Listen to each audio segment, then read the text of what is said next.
will sound familiar to some of you because you might have recently read our vision statements on the website.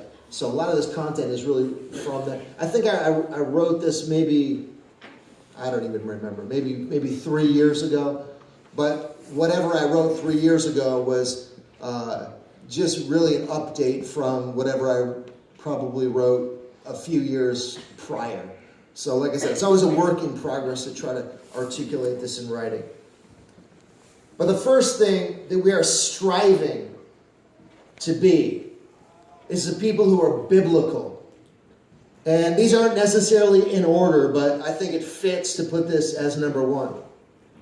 We are very firm in the essentials of the historic Christian faith, as expressed in the Nicene Creed. And I won't get too deep into that, but just to say that we hold dearly to Orthodox Christian doctrine, and we do not budge from that position.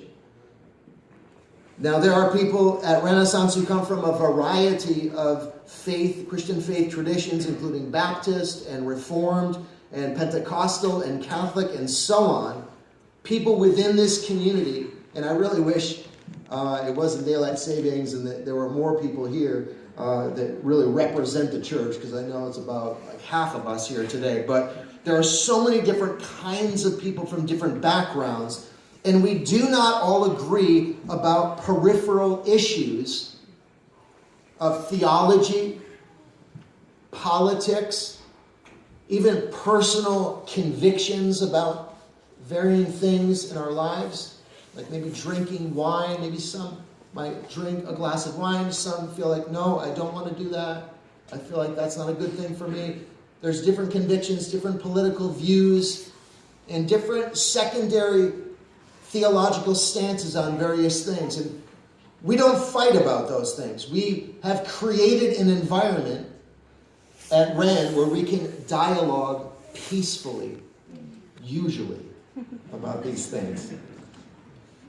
And so we've decided, and it is a very clear conviction of ours, we have decided to create space for these differences out of the conviction that in the next life, basically we're all going to be sitting around the same table.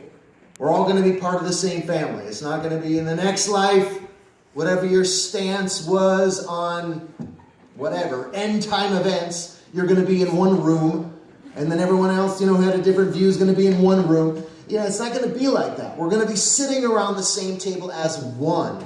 So we feel strong about practicing that oneness here and now. And, by the way, this requires some